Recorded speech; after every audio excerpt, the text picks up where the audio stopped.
The observation deck of the wandering star was quiet, save for the gentle hum of life support systems and the distant pulse of the ship's core.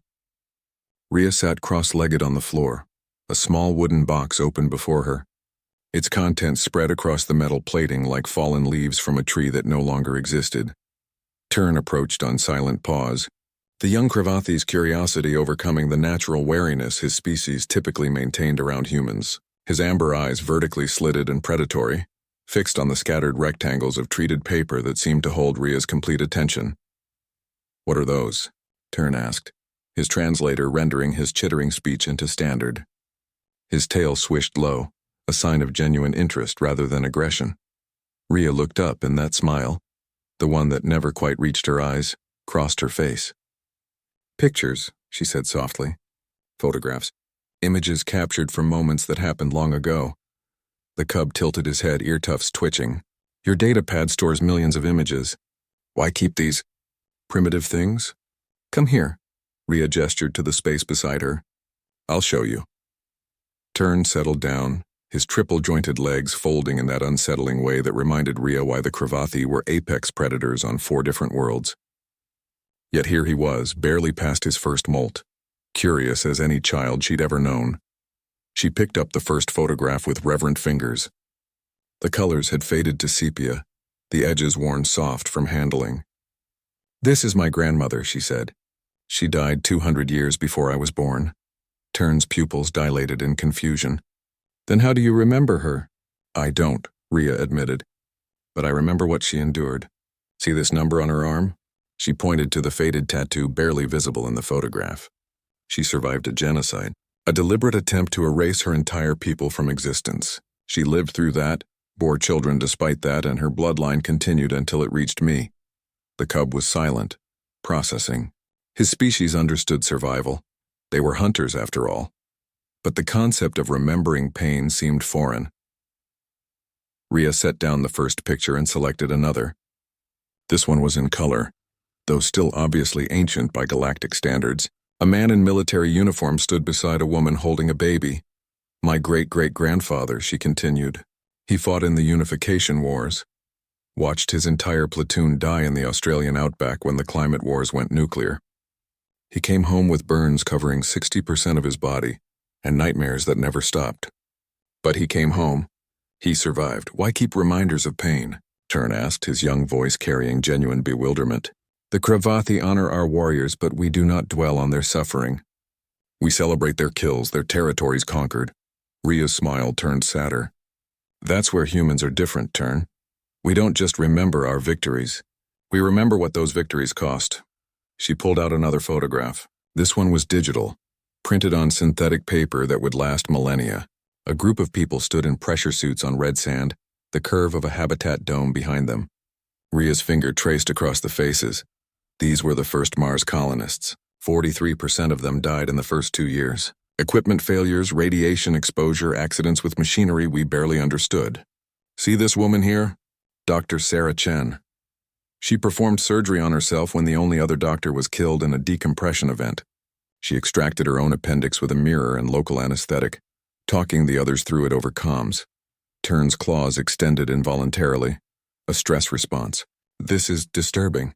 "This is human," Rhea corrected gently. She set down the Mars photo and picked up one more.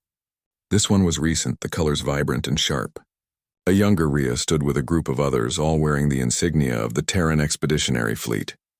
Behind them, visible through a viewport, a planet burned. "New Jakarta," she whispered. "We evacuated 8 million people in 72 hours when the star went unstable. Lost 6 ships, 30,000 crew members." Her finger touched a face in the photograph, a man with kind eyes and the same soft smile she wore. That was Marcus.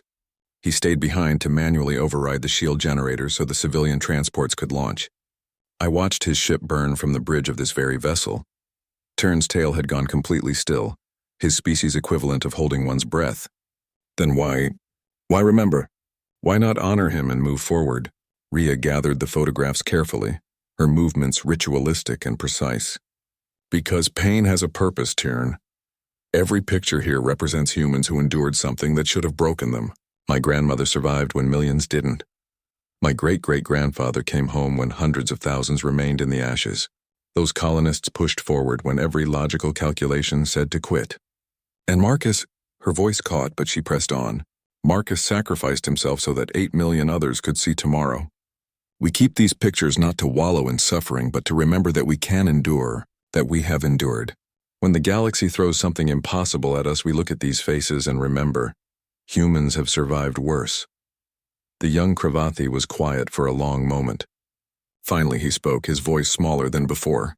The council thinks humans are weak. They say you're too emotional, too attached to individuals rather than the strength of the species.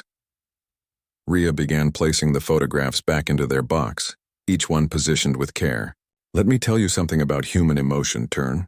Your people are stronger than us, faster, better natural hunters. Most species in the Galactic Assembly could defeat a human in single combat. She closed the box and stood, looking out at the stars beyond the viewport. But we remember our dead. We carry their pain with us. And that pain becomes something else. It becomes fuel. It becomes determination. It becomes the reason we don't give up when any sane species would surrender. Tern rose on all fours, his predator's grace evident in every movement. Is that why humans are the only species willing to explore the dead zones? Why you volunteer for suicide missions that other species won't touch? That smile again, bittersweet and ancient beyond her years. We're not fearless, Tern, we're terrified. But fear is just another thing humans have learned to endure. And we always remember that someone somewhere in our past survived something worse. The cub moved toward the door, then paused. May I ask one more question? Of course. Will you keep a picture of me? Rhea's smile finally reached her eyes. Already do, she said, pulling out her data pad. On the screen was a photo of her in Tern from his first day aboard the ship, his amber eyes wide with wonder at the human crew. Why? He asked. Because you're part of my story now, she replied. Part of what I'll endure. And someday when you're grown and leading your own pack, you'll remember the strange human who taught you that strength isn't just about surviving. It's about remembering why survival matters. Tern left the observation deck, his mind full of new thoughts, new understandings. Behind him, Rhea returned to her pictures, each one a testament to humanity's greatest weakness and its most terrifying strength. The refusal to let pain be meaningless, and the determination to transform suffering into purpose.